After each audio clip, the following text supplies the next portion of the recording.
Bien. Comenzamos con Egipto, ¿ya? Egipto es un tema bastante extenso. Vamos a tratar de simplificar, ver lo más resaltante de este tema. Atento. Egipto. ¿Dónde se ubica Egipto? ¿Dónde se ubica? Continente africano. ¿Cierto? África. Para ser exacto, ¿en dónde? Para ser exacto, en la zona este-norte de África. Noreste de África. En las riberas de un río importantísimo. ¿Qué río? Correcto. En las riberas del río Nilo. ¿Ya? Riberas del río Nilo. Bien. Entonces vamos poniendo ahí de frente, ¿no? De frente. Rápidamente pones ahí punto 1. Punto 1, ubicación. Ubicación.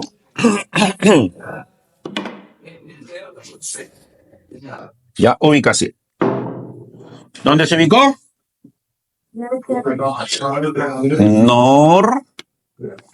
Oriente o noreste de África. ¿Ya? Coma, en las riberas. ¿Riberas de dónde? Muy bien. Riberas del río Nilo. ¿Correcto? Nororiente de África, en las riberas del río Nilo. Ahora, tú muy bien sabes que el río Nilo fue vital para Egipto, pues, ¿no? ¿Por qué fue vital? En principio, nosotros sabemos que esta región es una región desértica. Y al ser una región desértica, es un territorio poco apropiado ¿para qué? Al ser una región principalmente desértica, es una región poco apropiada ¿para qué? Para el florecimiento de civilizaciones.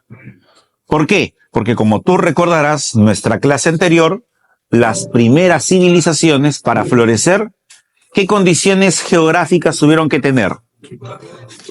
Tierra fértil, agua, llanura, valles, pues, ¿no? Valles. Este lugar no es el más apropiado para ello. Sin embargo, ¿qué cambió el panorama de esa región? El río Nilo, pues.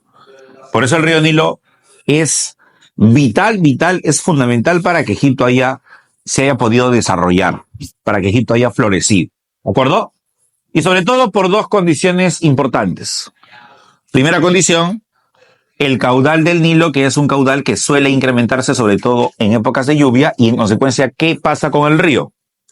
Se desborda, tiende a desbordarse varias veces al año. Y lo segundo es que en el proceso de desplazamiento del Nilo, el Nilo se desplaza de zonas montañosas hacia el Mediterráneo, o sea, tiene un desplazamiento como todo río, ¿no? Que va de zonas altas a zonas bajas. En ese desplazamiento, las aguas del Nilo erosionan, ¿no? El cauce, y producto de esa erosión, ¿qué trasladan?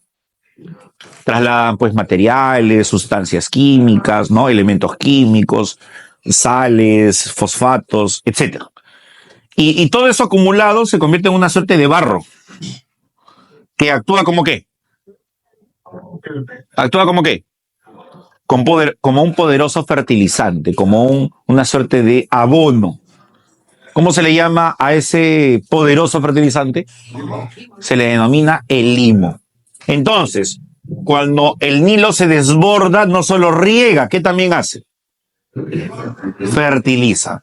Por eso se dice que el río Nilo fue fundamental. Entonces, el río Nilo fundamental, no fundamental. Ya, fundamental. ¿Para qué? ¿O por qué? Por sus desbordes anuales. Por sus desbordes anuales. ¿Y porque posee? ¿Qué posee? Correcto. Posee el limo. ¿Ya? O también llamado, ¿con qué otro nombre se le conoce el limo? Légamo, ¿no? El limo, o algunos lo llaman el légamo. El légamo. ¿Correcto? Bien, deportes anuales, y posee limo o légamo. Estas condiciones convierten al río Nilo en fundamental para el florecimiento de Egipto, razón por la cual se dice o se decía que Egipto era el resultado del río Nilo, que Egipto era el don del río Nilo. ¿De acuerdo? ¿Quién señalaba eso? Heródoto, ¿no? Un antiguo historiador griego llamado Heródoto o Heródoto, ¿no? Heródoto decía eso, ¿no? ¿Qué decía Heródoto? Egipto es don del río Nilo. Egipto es don del río Nilo. ¿De acuerdo? Egipto es don del río. No te olvides, ¿ah? Ahí tenemos ello. ¿Ya? Bien. Ahora, justamente, en función a lo que te estoy explicando, ¿qué significa la palabra Egipto? Correcto. ¿Qué significa Egipto? País de la Tierra Negra. Pero no precisamente porque la tierra sea negra, sino ¿por qué? Porque justamente cuando el Nilo se desbordaba, ya te dije, no solo regaba, ¿qué hacía? Fertilizaba. ¿Qué hacía el Nilo? Al desbordarse, deposita el limo y eso provocaba una suerte de ennegrecimiento de la superficie. La superficie se ennegrecía. Entonces, a partir de eso se habla de el país de la Tierra Negra. ¿Ya? Entonces, Egipto significaría ello, ¿no? El país de la Tierra Negra. De la Tierra Negra, ¿ya? El país de la Tierra Negra. Muy bien. ¿Hasta aquí se entiende? ¿Alguna pregunta? ¿Alguna duda? ¿Alguna interrogante? No, ¿no? Otro detalle importante es que Egipto se divide en dos grandes regiones. ¿Ya? ¿Cuáles son esas dos grandes regiones en las que se divide Egipto? Dos grandes regiones, ¿no? El norte y el sur. ¿Al norte cómo se le conoce? Correcto. El norte es conocido como el Bajo Egipto. ¿Y el sur cómo es conocido? Como el Alto Egipto. ¿Ya? Bien. Ahora, en el Bajo Egipto, económicamente hablando, ¿qué predominaba? Económicamente hablando, en el Bajo Egipto predominaba la agricultura. Digamos que aquí se encontraba el suelo más fértil, debido a que el Nilo, al desembocar en el Mediterráneo, se abre en varios brazos, un delta, la frontera agrícola se ampliaba aquí, más suelo agrícola. En cambio aquí, la frontera agrícola es pequeña, los espacios agrícolas son reducidos, ya que el Nilo, al descender de zonas altas hacia zonas bajas, no tenía posibilidad de extenderse mucho. Por lo tanto, los valles eran angostos aquí. En consecuencia, ¿qué predominaba aquí? El pastoreo de animales.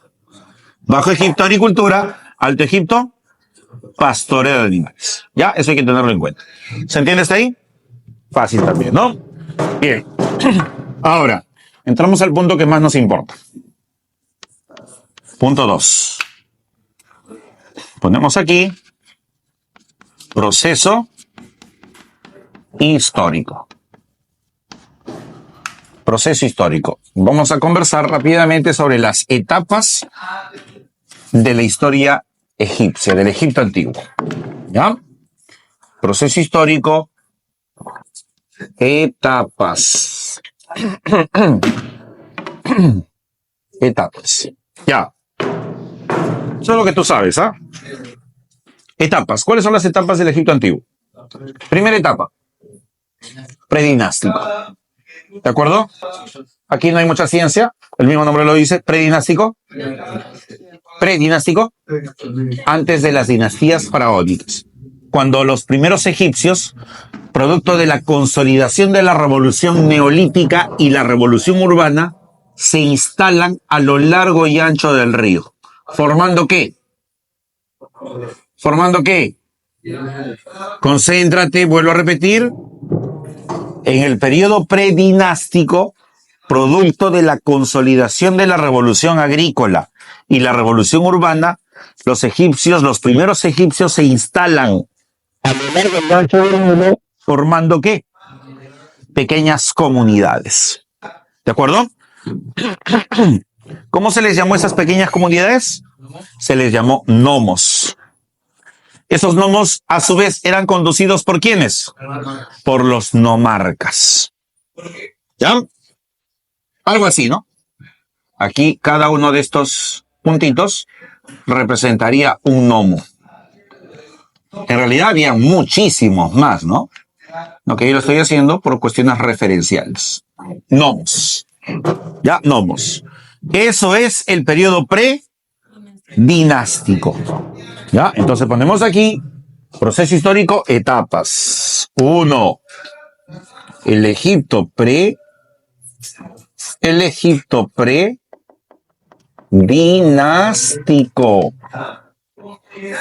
Egipto predinástico. Predinástico. Ya, escucha aquí. Escucha. Shh. Ponemos aquí. Primeros egipcios. Primeros egipcios forman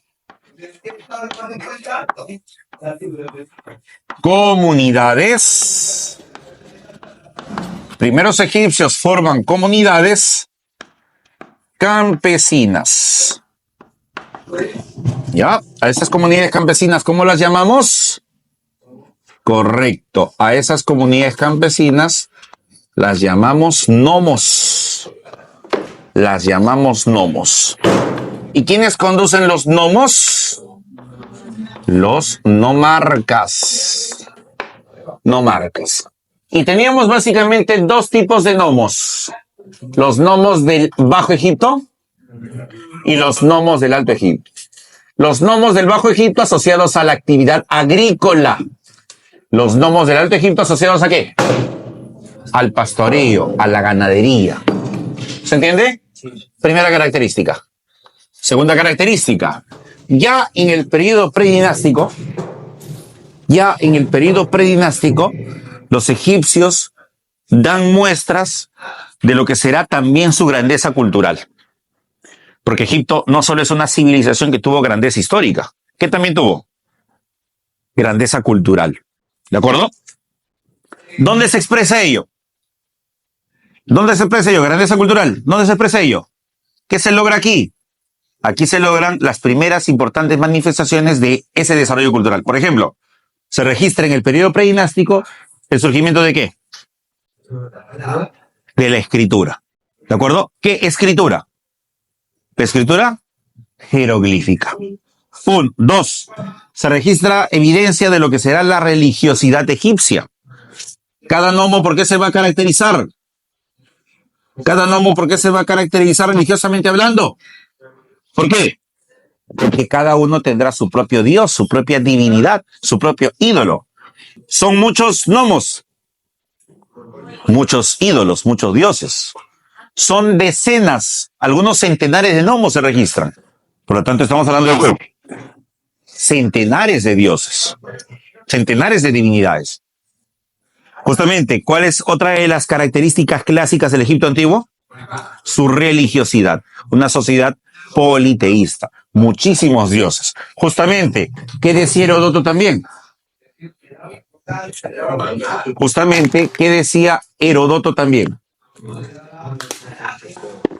Sobre eso, sobre lo religioso que estamos hablando. ¿Qué decía Heródoto? Que Egipto era el pueblo más religioso que existía. Porque habían decenas y decenas de dioses, decenas y decenas de divinidades. ¿Ya? Incluso los dioses se llegan a contar, ya con el tiempo, se llegan a contar incluso hasta por varios miles. Imagínate, ¿no? Varios miles de dioses. ¿Ya? Muy bien. Entonces, ¿qué también se da en la etapa predinástica? Desarrollo cultural. Escritura, religión, etcétera. Desarrollo cultural. Desarrollo cultural. Primera escritura. ¿Cómo se llama la primera escritura? Correcto. La escritura jeroglífica. Y también la religiosidad, el politeísmo. ¿Ya? Esto digamos que es lo más representativo del predinástico. ¿Se entiende? Fácil. Transcurre el tiempo y en el Alto Egipto uno de esos gnomos empezará a destacar. Uno de esos gnomos empezará a crecer, a hacerse fuerte, convirtiéndose en una próspera ciudad. Siendo ya una próspera ciudad, ¿qué es lo que logrará ese gnomo que ahora es una próspera ciudad? Expandirse y someter a los demás gnomos. ¿Logrando qué cosa? Logrando la primera unificación del Egipto antiguo. Pregunta, ¿cómo se llama esa ciudad que prospera de esa manera? ¿Cómo se llamará esa ciudad que prospera de esa forma? Se denomina la ciudad de Tinis. Razón por la cual, ¿cómo se le denomina en este caso a la segunda etapa de la historia egipcia? La etapa tinita, por la ciudad de Tinis. ¿De acuerdo? Tinita, muy bien. Entonces ponemos aquí, punto número 2, predinástico. Ahora entramos a la etapa tinita. ¿Ya? A la etapa tinita. Y se le denomina así por la ciudad de Tinis. ¿Ya? Desde Tinis. ¿Qué logran los egipcios? Desde Tinis, que se encuentra ¿dónde? ¿Bajo o Alto Egipto? ¿Dónde se encuentra Tinis? ¿Bajo o alto? Alto Egipto. Alto Egipto. Ya, desde Tinis, en el Alto Egipto, se da la primera unificación. La primera unificación de nomos, la primera unificación política y territorial. Se da la primera unificación, tanto política como territorial. Se da la primera unificación de los nomos. ¿Ya? De los nomos, no te olvides, ¿ah? Bien. Y es ahí donde veremos pues ya un poder central. Pregunta, en la etapa predinástica, ¿el poder es central? ¿Cómo es el poder? Local, regional. Pero ahora desde Tinis ya se habla de un poder central. Y es aquí donde surge ¿qué? El primer faraón de la historia egipcia. Pregunta, ¿a quién se le atribuye esa primera unificación? Al faraón Menes o Narmer. Muy bien. Eso lo va a lograr el que es considerado el primer faraón. Eso lo va a lograr el que es considerado el primer faraón, a quien se le llama Menes. Menes o, entre paréntesis, Narmer. Menes o Narmer. ¿Ya? ¿Se entiende? Facilito, ¿no? Eso sucede en la etapa tinita. Bueno, eso es lo más relevante que podemos mencionar. ¿Ya? Recuerda que estamos en un repaso. Chicos, atento. Transcurre el tiempo y desde el Bajo Egipto florece una nueva ciudad. Esa ciudad crece, opaca a Tinis, y con esa ciudad se consolida totalmente la unificación. Ojo, si bien es cierto, en la etapa tinita se da la primera unificación, pero no es una unificación totalmente consolidada. Esa unificación, ¿quién la va a consolidar? La ciudad que viene ¿de dónde? ¿De dónde? Del Bajo Egipto. ¿Cómo se llama esa ciudad? Memphis. Y es aquí donde viene la siguiente etapa. ¿Qué etapa? La etapa menfita o, correcto, el primer imperio egipcio. O simplemente el imperio antiguo. ¿De acuerdo? Entonces entramos ahí. Punto 3. La etapa menfita o el imperio antiguo. la etapa menfita o el Imperio Antiguo. Y ponemos aquí, ¿qué ciudad?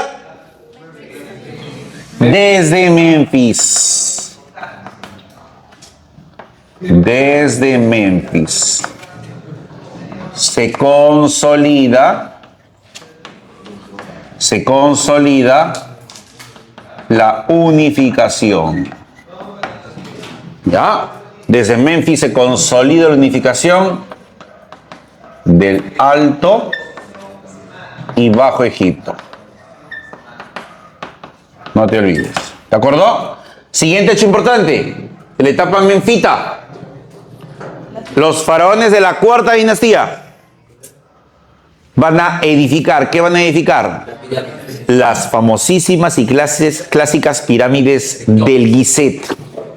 ¿De acuerdo? Faraones de la cuarta dinastía construcción de las pirámides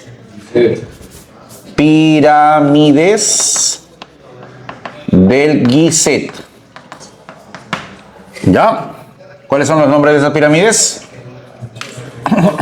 Keops, Kefren y Miserinos.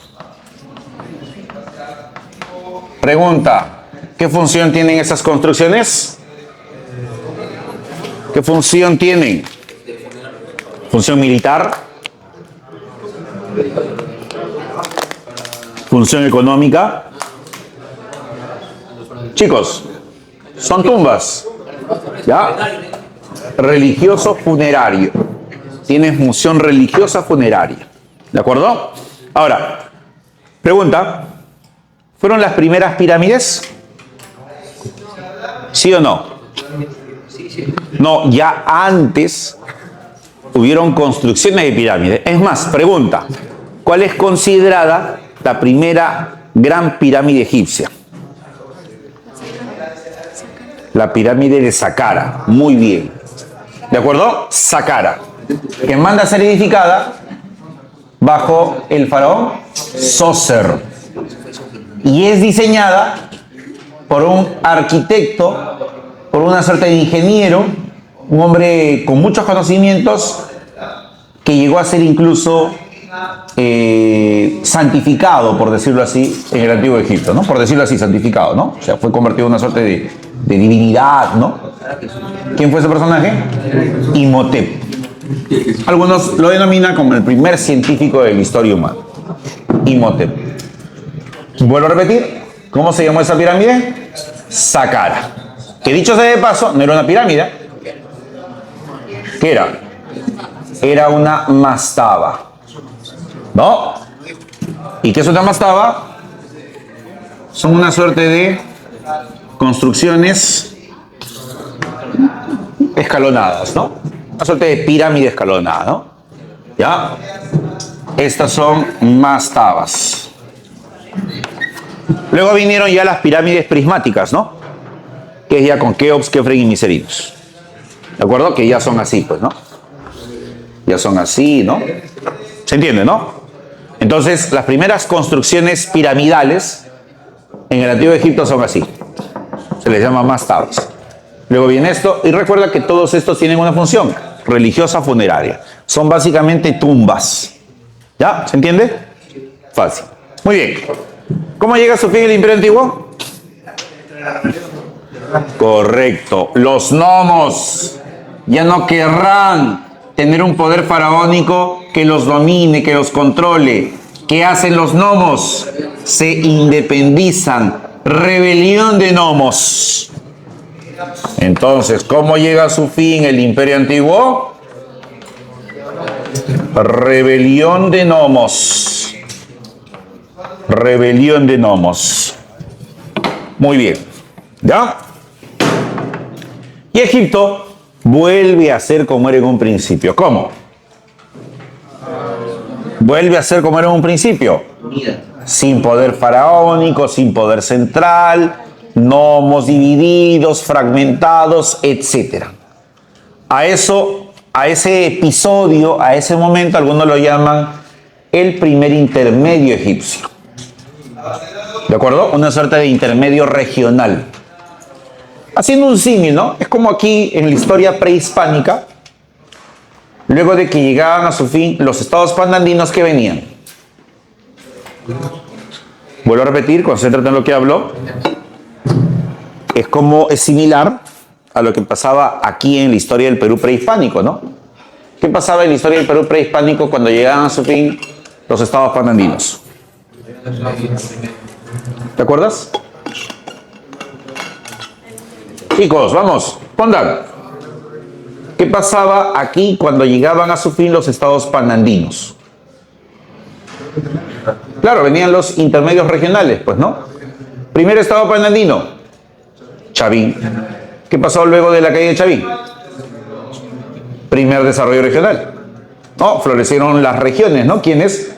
Moche, Nazca, Tiahuanaco, Huarpas, ¿no? Luego llega a su fin segundo estado panandino, ¿quién? Segundo estado panandino, ¿Nazca? No. Huari. Llega a su fin Huari, segundo estado panandino, ¿y qué vino? ¿Qué vino? El segundo desarrollo regional. Chimú, Chancas, Chincha, Chachapoyas, los reinos aymaras, ¿no?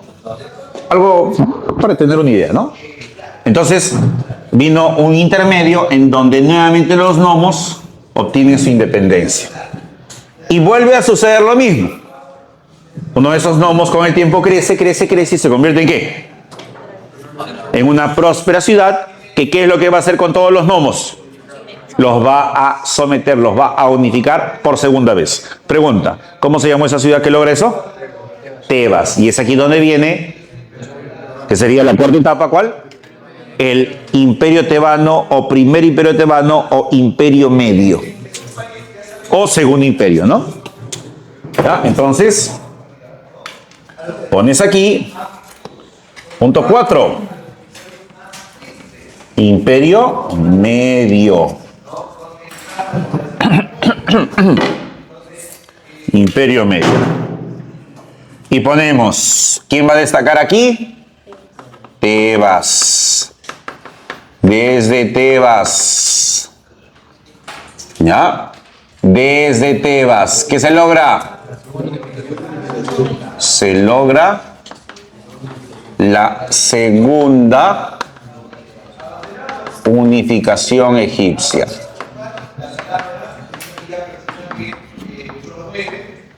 Ya, desde Tebas se logra la segunda unificación egipcia. ¿Quiénes se unifican? Los gnomos del Bajo y Alto Egipto. Nuevamente, gnomos unificados. Muy bien, ahora ayúdame aquí, eso tú lo sabes. ¿Quién es el artífice de esa unificación? Correcto, el faraón Mentuhotep II. Eso lo va a lograr el faraón Mentuhotep II. ¿De acuerdo? Muy bien. Ahora, escúchame, esto es importante. Mentuhotep II, como parte de ese proceso de unificación, también, ¿qué es lo que va a hacer? Va a priorizar a una divinidad. Va a priorizar a una divinidad. ¿Recuerda lo que te dije? Egipto es una sociedad politeísta, ¿cierto? ¿Cómo que ya no? ¿Deja de ser politeísta? No, sigue siendo politeísta. Sigue siendo politeísta. Sigue siendo politeísta. No deja de ser politeísta. Sin embargo, se va a establecer como divinidad principal. Ojo, eso no niega a los demás dioses. Egipto mantiene su condición politeísta, pero eso sí, se establece una divinidad central. ¿Quién será esa divinidad central? Amón-Ra. ¿De acuerdo? Muy bien. Entonces, desde Tebas se logra la segunda unificación egipcia, liderado por el faraón Mentuhotep II, quien como parte de toda esa estrategia establece el culto principal, no único, ¿ya? Culto principal Amón. Ra. ¿De acuerdo? Amón Ra. Muy bien. Ya, Amón Ra. A propósito, ¿qué es del faraón Love Shady? ¿Qué les parece, no? De la nada. ¿A qué? ¿Pero sigue existiendo artísticamente? Sí. Porque... Ah, que está en Colombia. Ah, interesante, ¿ah? Con Fercho. Ah, muy bien, muy bien. Muy bien. En tanto sea peruano hay que apoyarlo, pues chicos. Claro, claro. Hay que apoyar a las cosas. Más aún si es un muchacho de provincia, ¿no? Un muchacho que no cumple los estereotipos que muchas veces exige ese tipo de industria, ¿no? ¿Qué estereotipos exige muchas veces esa industria? Blancos, pues, ¿no? Blancos, muy atractivos, etcétera, etcétera, ¿no? Pero este muchacho, pues, no... ¿Cómo? Entiende lo que estoy hablando. Estoy diciendo que muchas veces esta industria necesita ciertos estereotipos que Faraón no los cumple. Entonces, esto es una forma de visibilizar a aquellas personas que no tienen esas condiciones, por decirlo así, físicas. Es un muchacho común y corriente, pues, ¿no? Sí, guapo. Ah, bueno. Si tú lo dices.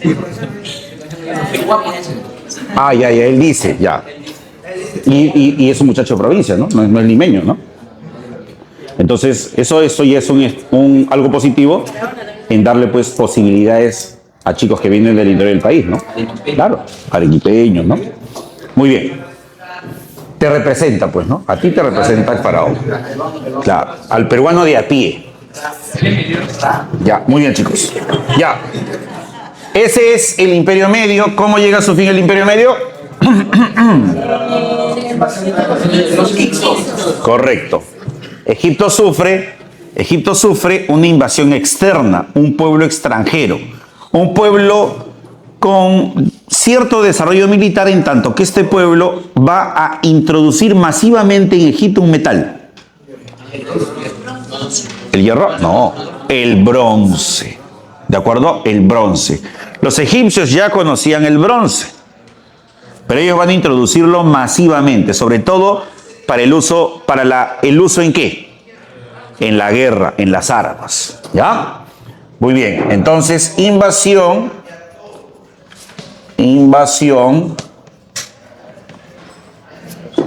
de los Hicsos.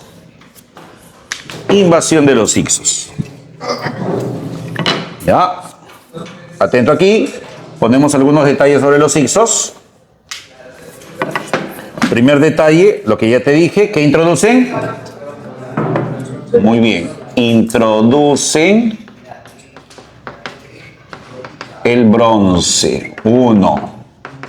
Escúchame. 2. Los Hicsos se van a apoderar de Egipto.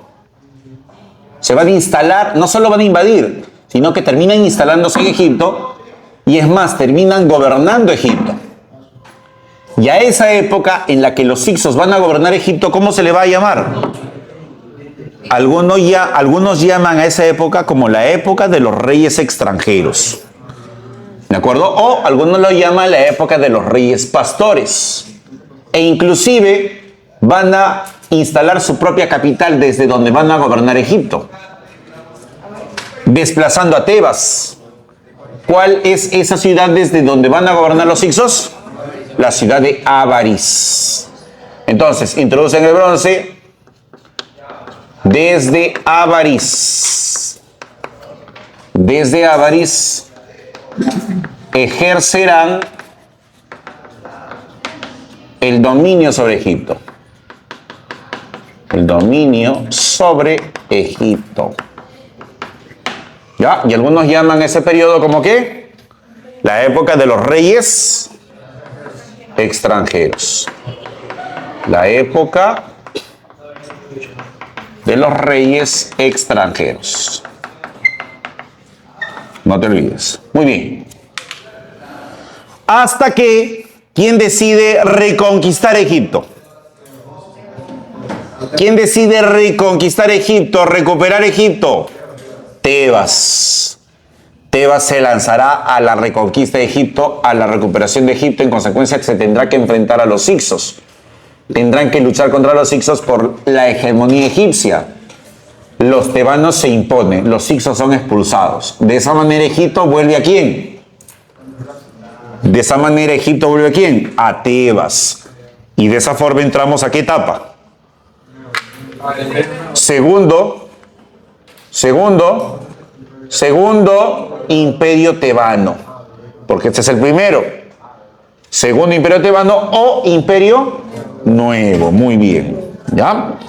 Entonces pones ahí 5. Imperio nuevo. ¿Ya? Imperio nuevo. Y aquí ponemos, ¿no? Nuevamente Tebas. Nuevamente Tebas. Logra. ¿Qué número de unificación? ¿Qué número? La tercera unificación. Nuevamente Tebas logra la tercera unificación. ¿Cómo? Ya, nuevamente Tebas logra la tercera unificación. Previa expulsión de ¿quién es? Previa expulsión de los hicsos. No te olvides, ¿ah? Bien, y no te olvides cómo también se le conoce a este periodo. Como también Segundo Imperio Tebano. No te olvides. ¿Ya? Bien, ahora ayúdame aquí.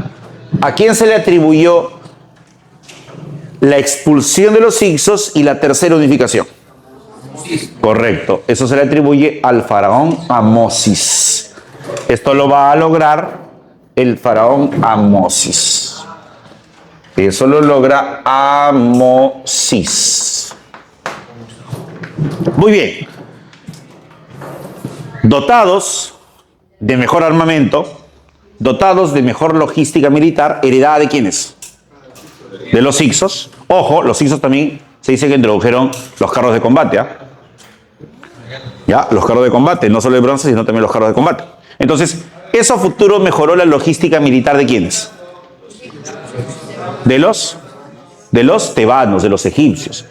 Sobre la base de ello, ¿qué van a lograr en el Imperio Nuevo los egipcios?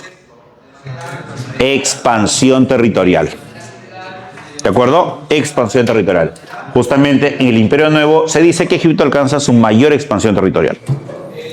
Ya, aquí se logra la máxima expansión territorial. Ahora ayúdenme aquí, ¿a quién se le atribuye eso? Al faraón Tutmosis. ¿Qué Tutmosis? Tercero, muy bien. Eso lo va a lograr el faraón Tutmosis III. ¿De acuerdo? Bien.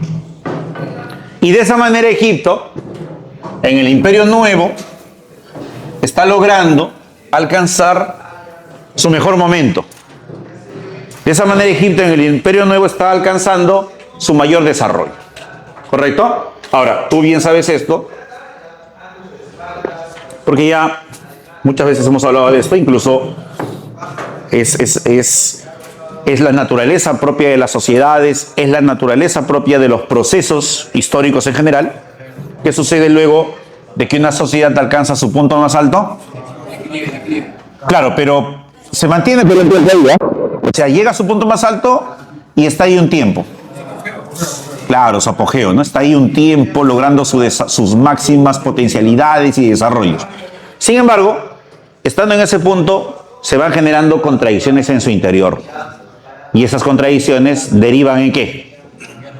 En decadencia. Entonces Egipto ya ha alcanzado ese apogeo, ya ha alcanzado ese gran desarrollo.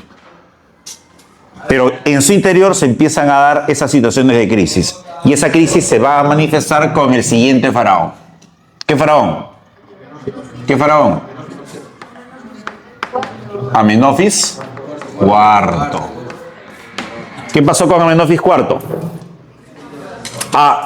Cegado por sus ambiciones, ¿qué hace Amenofis IV?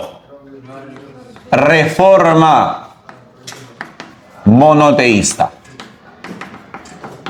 ¿Qué hace Amenofis IV? Anula todos los dioses en el antiguo Egipto. Todos, incluido Amón-Ra. Y él establece su propio dios. Reforma monoteísta. Él quiere centralizar todo el poder en Egipto bajo una sola divinidad. Y es más, él se hace llamar descendiente de ese dios que él crea. ¿Qué dios crea él? El dios Atón. Es más, él será rebautizado. ¿Cómo lo van a rebautizar? Como Akenatón, hijo de Atón. Todo con el objetivo de tener todo el poder, de centralizar todo el poder. E inclusive, él va a trasladar la sede de poder egipcia a otra ciudad. ¿A qué ciudad? A la ciudad de Tel el Amarna. Tel el Amarna. Ahorita lo escribo. Inclusive, justamente por el cambio de ciudad, por el cambio de capital, ¿con qué otro nombre se le conoce a la reforma monoteísta? En función a la nueva capital. ¿Cómo se le conoce? La reforma amarniana. ¿De acuerdo? ¿Qué pasa con todas las divinidades, con todos los dioses, con Amón-Ra, divinidad tebana? Son desplazados. Y él pone su solo dios, ¿no? Y eso va a llevar a Egipto, eso va a generar en Egipto caos, crisis, que posteriormente generarán la decadencia. ¿Ya? Entonces, Amenofis IV establece la reforma monoteísta. Y dentro de esa reforma monoteísta, el culto a un solo Dios. ¿Qué Dios? Culto a Atón. ¿Qué más? Nueva capital.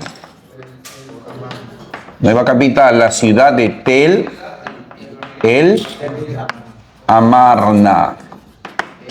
Por eso, ¿cómo se va a llamar también su reforma? Amarniana. ¿Ya? Esto provoca crisis y decadencia. Crisis y decadencia. ¿Quién heredará su gobierno? Tutankamón. ¿De acuerdo? Tutankamón. Escucha, Tutankamón. Justamente Tutankamón, como te das cuenta, está llevando el nombre de quién. ¿Está llevando el nombre de quién? Tutankamón, del dios Atón, el dios monoteísta. Sin embargo, Tutankamón es importante porque él restituye el politeísmo. Y producto de esa restitución del politeísmo, a Tutankamón ya no lo llamaremos Tutankamón. ¿Cómo lo llamaremos? Tutankamón. ¿De acuerdo? En otras palabras, con Tutankamón se restituye el politeísmo. Con Tutankamón se restituye,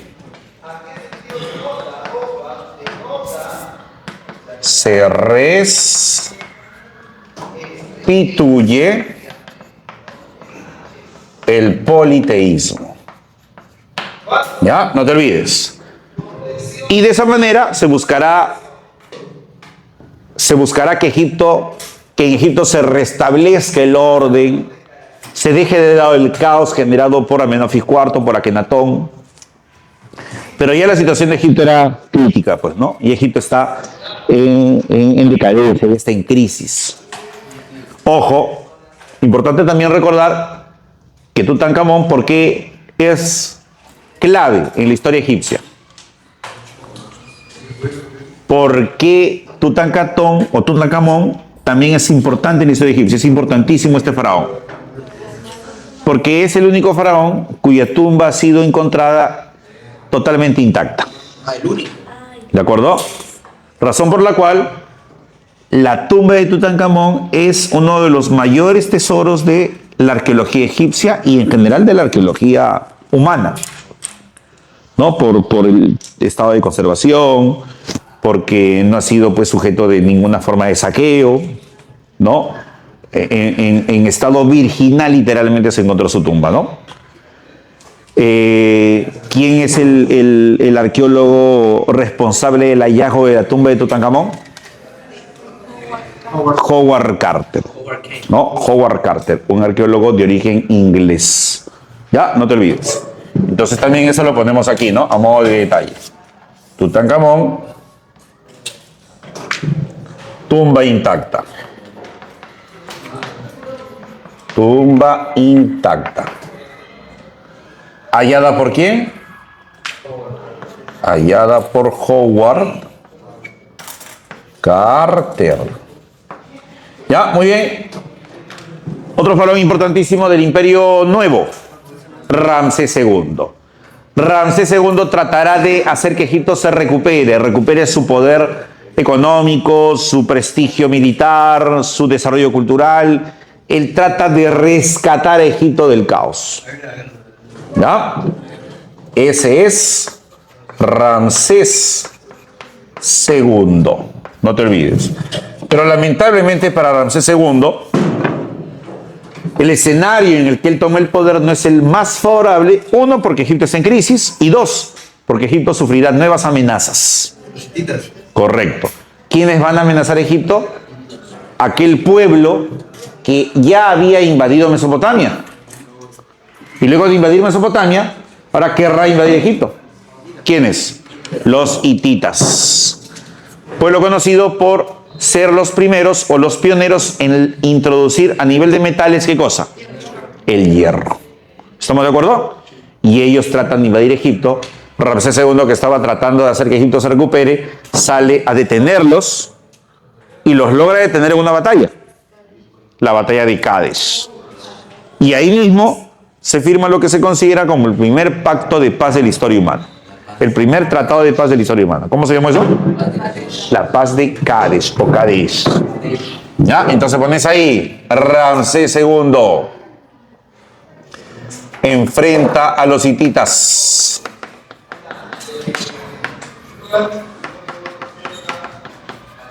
¿Ya? Enfrenta a los hititas. Batalla de Cádiz. Engendró el Tratado de Cádiz.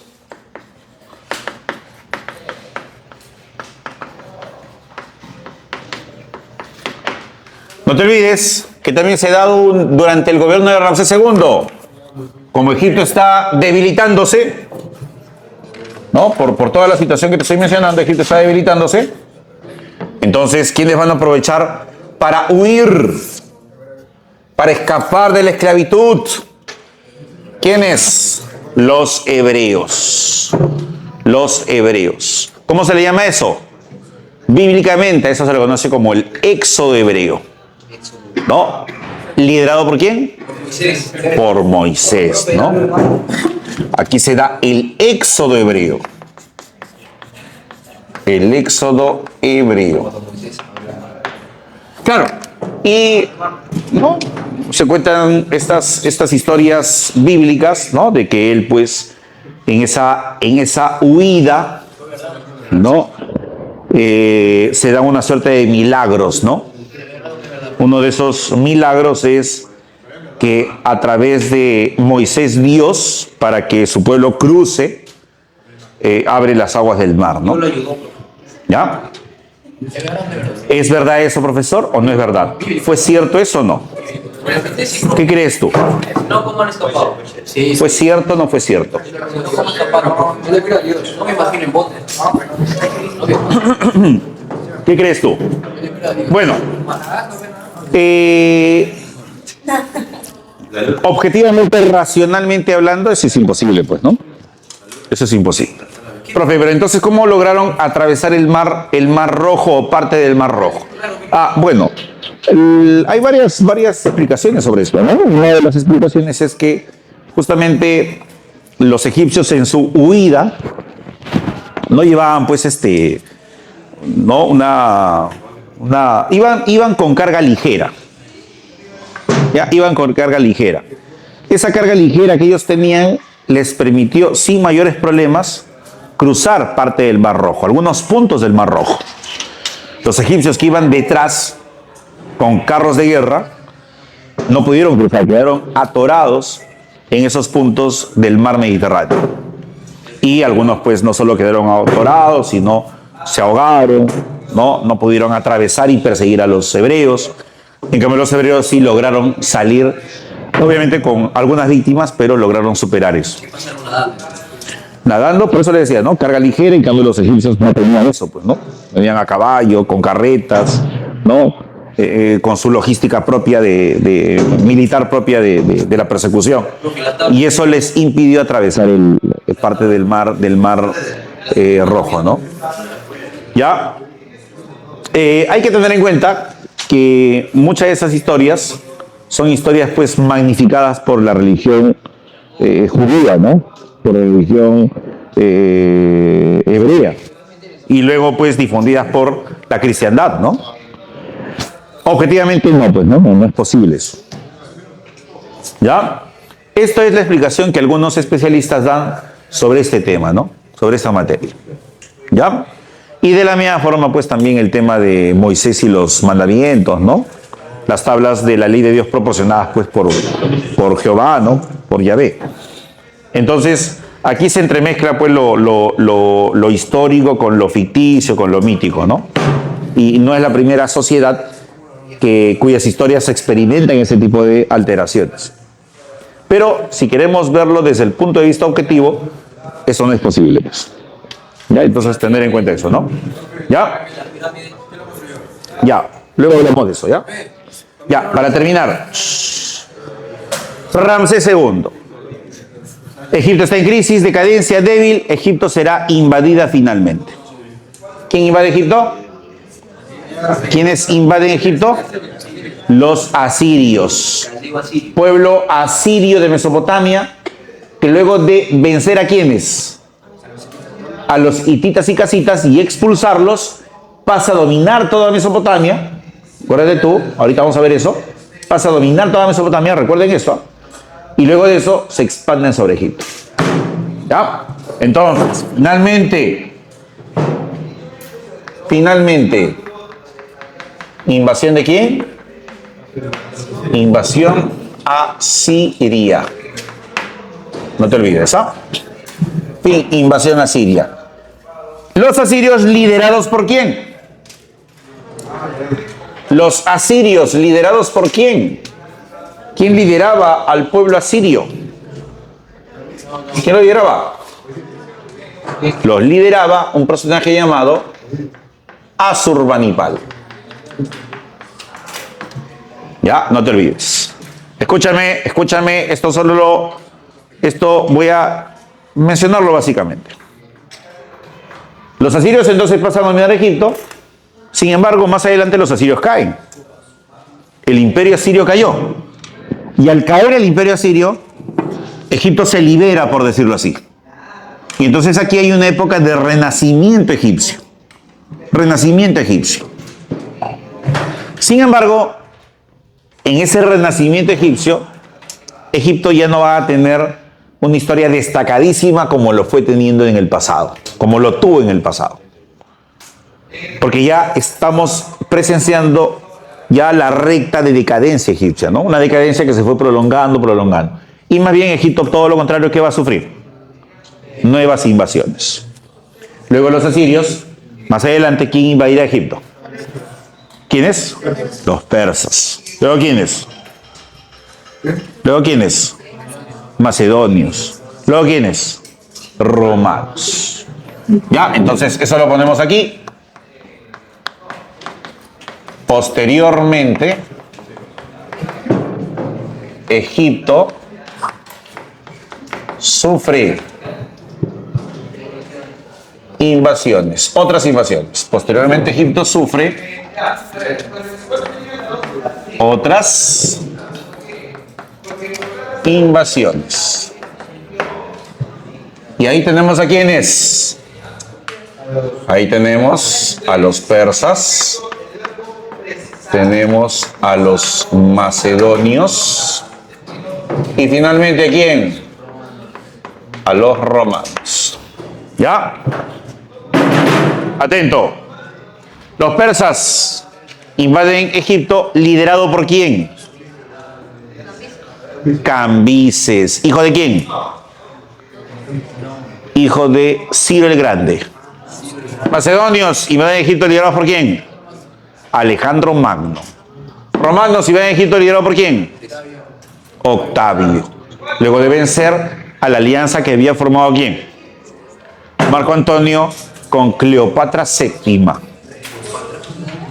Ya, no te olvides. Muy bien. Cerramos rápidamente. Pones ahí Mesopotamia.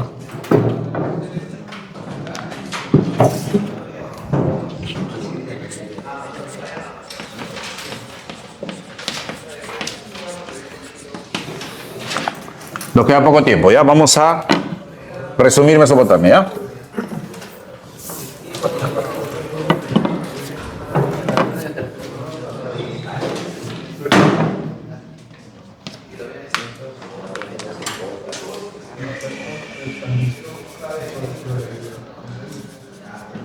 Ya, a ver, rapidito. Primero, ¿qué significa Mesopotamia? Correcto, facilito. Meso, entre, pótamos, ríos. ¿Qué significa Mesopotamia? Región entre ríos.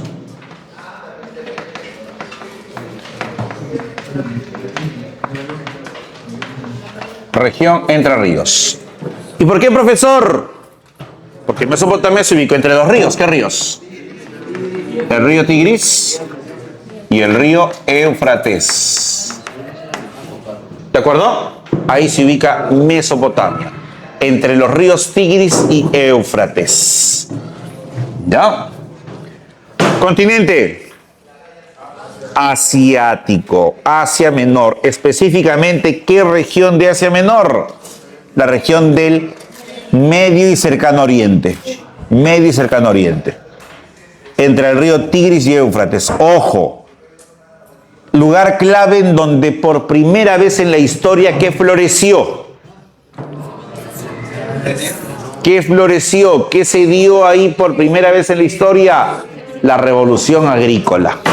No te olvides, este es considerado el primer centro originario agrícola.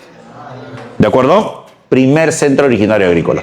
Razón por la cual aquí es donde se da la revolución agrícola por primera vez, de la misma forma que la revolución urbana. ¿De acuerdo? La revolución urbana. No te olvides de eso, ¿eh? Entonces, eso a nivel de la ubicación, ¿ya? Solo lo menciono, no lo escribo. Ubicación, continente asiático, Asia Menor, región del Medio y Cercano Oriente, entre los ríos Tigris y Éufrates. ¿Ya? Sencillito. ¿Cuál fue la capital de Mesopotamia? ¿Cuál fue la capital? La capital, así como en Egipto, fue rotando. No, fue rotando. No tuvo una sola sede de poder durante toda su historia. No. Fue rotando. Justamente se lo vamos a poner aquí, ¿ah? Proceso histórico. Etapas.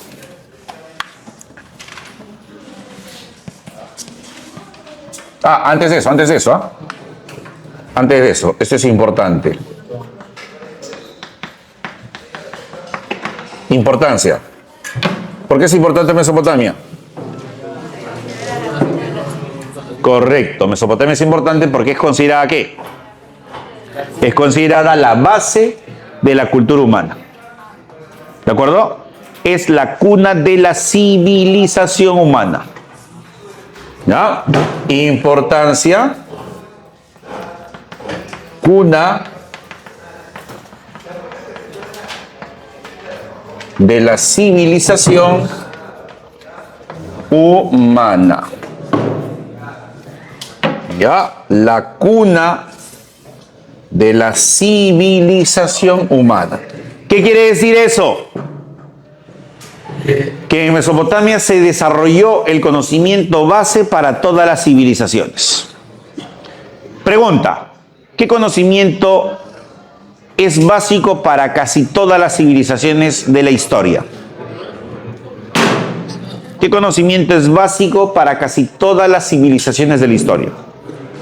Agricultura, ganadería, escritura, rueda, arado, ¿de acuerdo? Matemáticas, al menos matemáticas, ¿en qué aspecto? ¿En qué aspecto? Sistemas de numeración, para contabilizar, pues. ¿De acuerdo? Astronomía, astros, ¿para qué? ¿Para qué? ¿Para qué? Agricultura.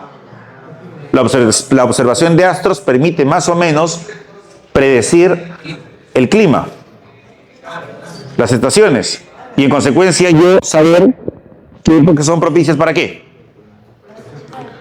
Para cultivar. Para sembrar y qué épocas son propicias para cosechar. ¿Me entienden? Casi todos estos conocimientos en simultáneo, ¿quiénes la han desarrollado? Casi todos estos conocimientos, ¿quiénes la han desarrollado como base de su historia? Las primeras civilizaciones, pues. ¿No?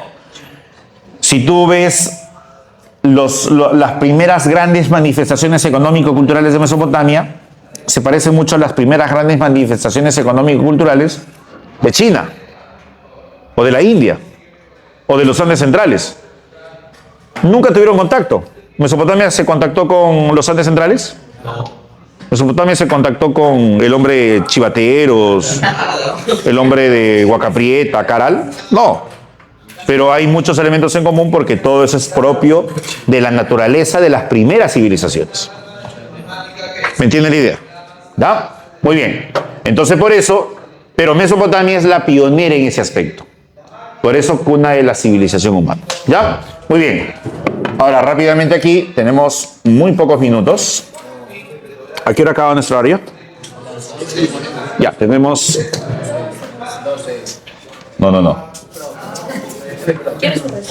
Obvio. Etapas de su historia.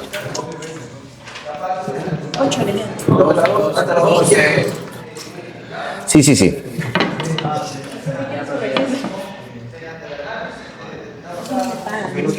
Obvio. ¿Cómo?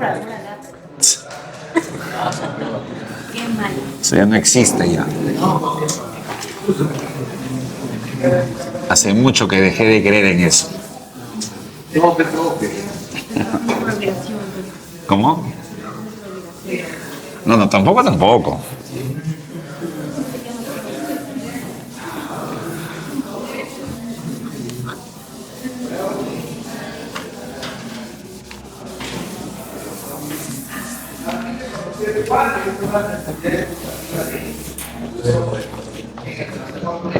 Ya, rapidito, chicos, ¿ya?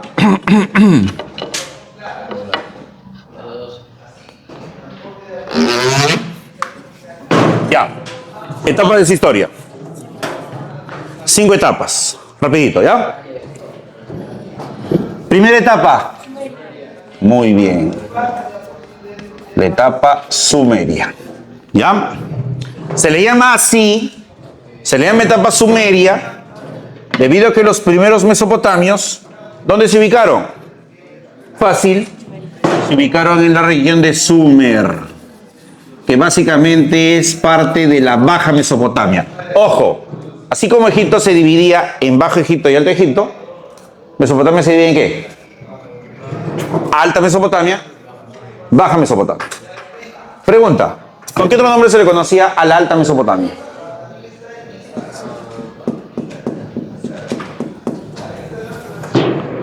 Chicos, ahí en casa, disculpen que... Sí, que igual. Pero igual esto se transmite, pues, ¿no? Entonces ahí hay gente viéndonos, pues, ¿no? Ya, entonces disculpen que los ignore, pero no es que los ignore, sino que estamos concentrados en esto, ¿no? Así que también las preguntas van para ustedes. Pregunta. Concéntrate. Pregunta para ustedes también, chicos, ahí en su casita. Alta Mesopotamia, Baja Mesopotamia, ¿cierto? ¿Con qué otro nombre se le conoce a la Alta Mesopotamia? ¿Cómo? Correcto. Asiria. ¿Y con qué otro nombre se le conoce a la Baja Mesopotamia? Chicos, en casita. Caldea. Por eso, correcto. Por eso a Mesopotamia también se le conoce como la sociedad caldeo-asiria. Entonces en algunos libros tú vas a encontrar eso, ¿no? No vas a encontrar Mesopotamia. ¿Qué vas a encontrar? Los caldeo-asirios. Ya, no te olvides, ¿ah? Ponemos ahí caldeo-asirios. Ya, así también se le conoce. Ya, muy bien. Rapidito, chicos. Etapa sumeria. ¿Por qué? Porque se ubican en la región de Sumer, la zona baja de Mesopotamia. ¿Ya? ¿Qué caracteriza la región Sumer? Ah, fácil. Los primeros mesopotamios se instalaron formando pequeñas comunidades, pequeños pueblos, que con el tiempo crecieron y se convirtieron ¿en qué? En prósperas ciudades, pero independientes. Ciudades pero independientes. Razón por la cual, ¿cómo se les llama? Ciudades-estado. ¿Ya? Entonces pones aquí primeros mesopotamios. Primeros mesopotamios forman ciudades-estado. ¿Cuáles son esas ciudades-estado? Ur, Uruk, Nippur, Lagash, Kish, entre otras. ¿Ya?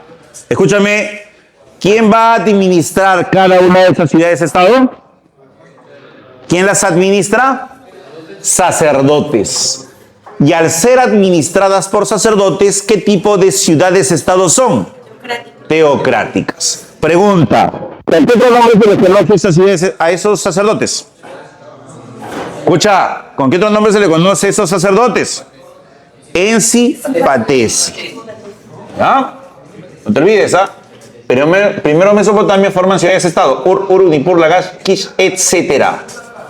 Gobernadas por sacerdotes. Gobernados por sacerdotes. ¿Ya? Razón por la cual hablamos de qué tipo de estados? Teocráticos, teocracias. Muy bien. Siguiente característica de la etapa sumeria. Siguiente. En la etapa sumeria hay un gran desarrollo cultural. Sumeria es la base cultural de toda Mesopotamia. Ahí se fundamenta o ahí se desarrollan las estructuras que caracterizarán a la cultura mesopotámica. Uno de los conocimientos más importantes. Uno de los conocimientos más importantes. Correcto. Aquí surge la primera escritura mesopotámica y una de las más antiguas del mundo. Muy bien. Pones ahí la escritura cuneiforme. Escritura cuneiforme. ¿Qué también desarrollan? El arado, la rueda, los ladrillos, las primeras construcciones piramidales. ¿Cómo se les llamó? Sigurats.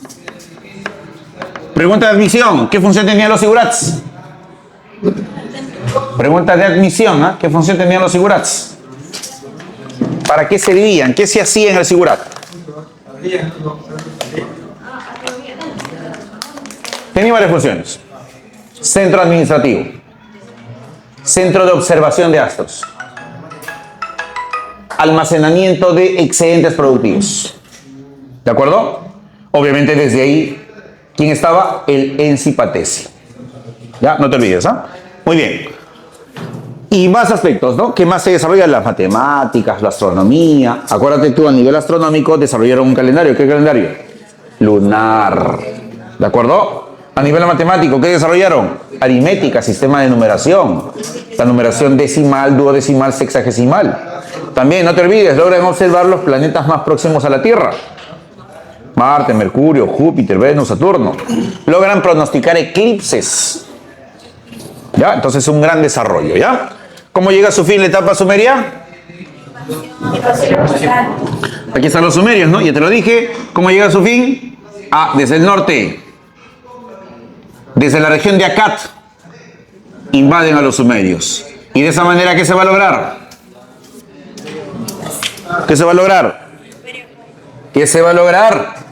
La primera unificación. Punto 2. La etapa acadia. ¿Ya? La etapa acadia. ¿Qué se logra aquí? La primera unificación de Mesopotamia. Primera unificación mesopotámica. Mesopotámica. ¿Quiénes se unifican? Se unifican sumerios. Muy bien. Se unifican sumerios más acadios. ¿De acuerdo? ¿Quién es el artífice de ello? El artífice de ello es un personaje llamado Sargón I. ¿Ya? En ese sentido, Sargón I pasa a la historia a ser considerado como ¿qué? Primer unificador, primer emperador, y él construye el primer imperio de la historia humana. ¿Cuál sería el primer imperio de la historia humana? El imperio acadio. Y él es el primer emperador. ¿Se entiende? Facilito, ¿no? Ya, eso es lo más importante del periodo acadio. ¿Cómo llega a su fin el periodo acadio? ¿Cómo llega a su fin el imperio acadio? Ah, profesor, no se olvide también que en medio del desarrollo acadio hay un renacimiento ¿de quién? Correcto, muy bien. En medio del desarrollo acadio, los sumerios tienen un breve periodo de florecimiento. Y a ese florecimiento lo denominamos el renacimiento sumerio. Y en ese renacimiento sumerio, Sumeria nuevamente vuelve a destacar culturalmente hablando. ¿De acuerdo? Pregunta. Dos preguntas, ¿ah? Dos preguntas, fáciles. Primera pregunta. En ese renacimiento sumerio se elabora lo que se considera como el primer texto legal escrito de la historia humana.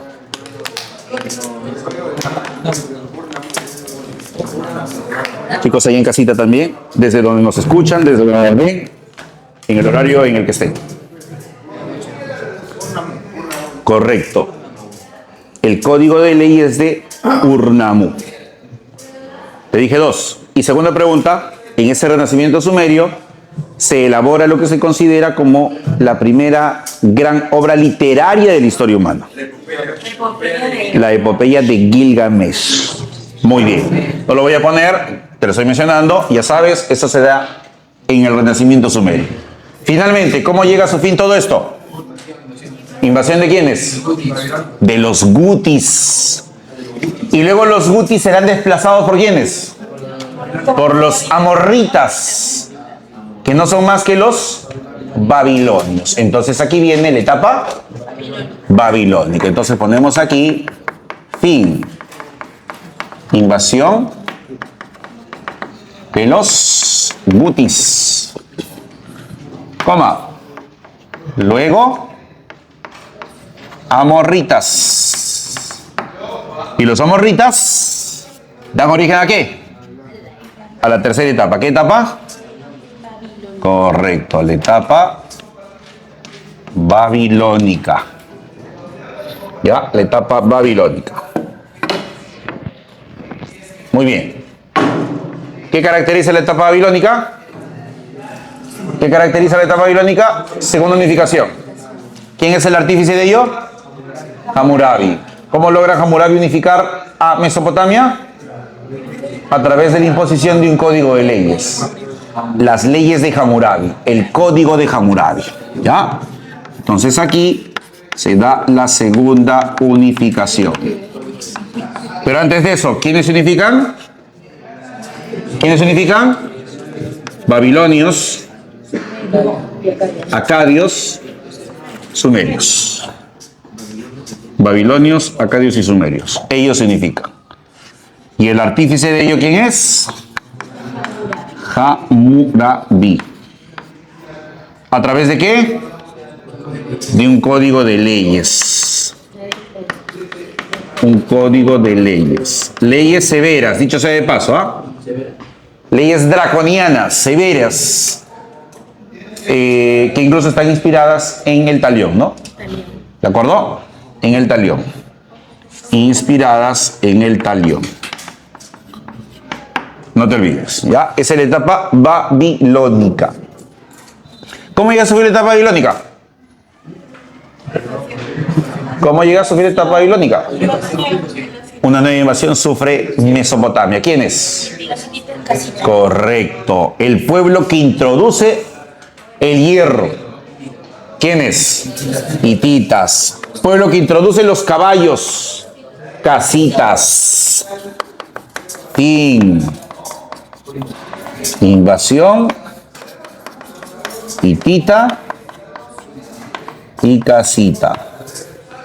Los hititas el hierro, los casitas los caballos. Hierro y caballos. ¿De acuerdo?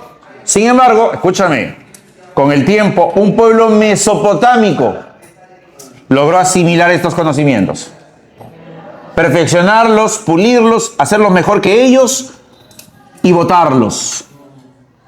Y ahora ese pueblo dominará Mesopotamia. ¿A quién me refiero? Correcto. Desde el norte, desde la región de Asur, los asirios destacan. ¿Y los asirios qué lograrán? Una nueva unificación. ¿Qué unificación? ¿Qué unificación? ¿La cuarta? La tercera unificación. Entonces, es aquí donde viene la etapa asiria. ¿Ya? ¿Qué se logra aquí? Se logra la cuarta, perdón. Tercera. ¿Se da cuenta que es contagioso? Contagioso es, ¿no? Tercera unificación.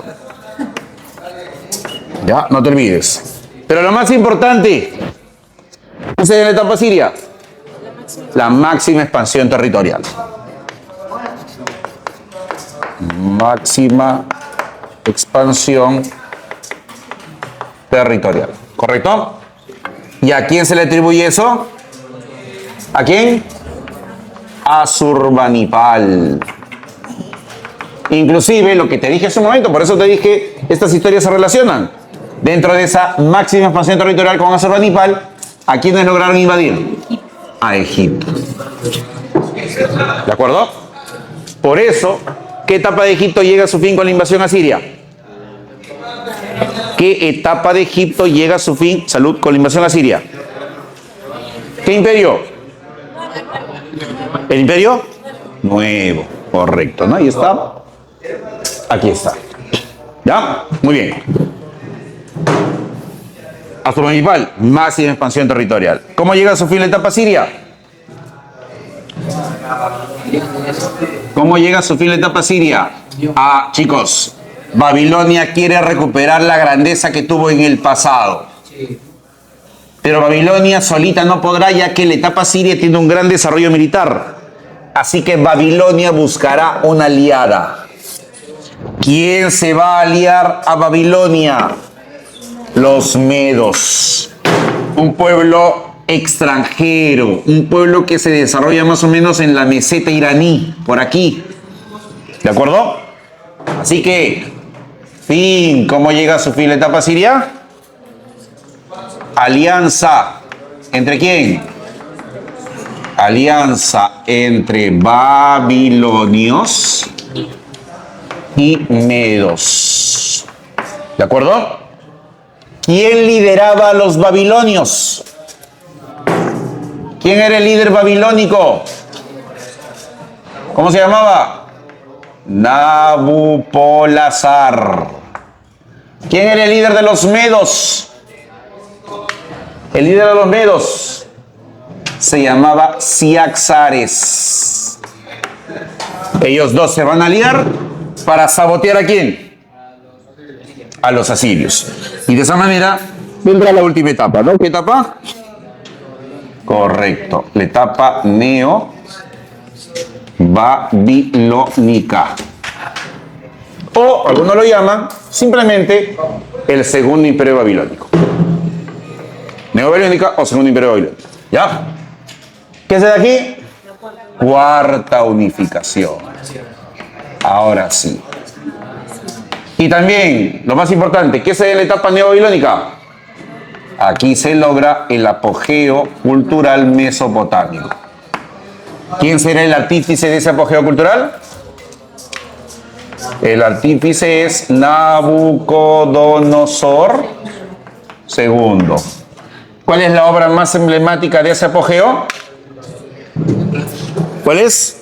Los jardines colgantes de Babilonia.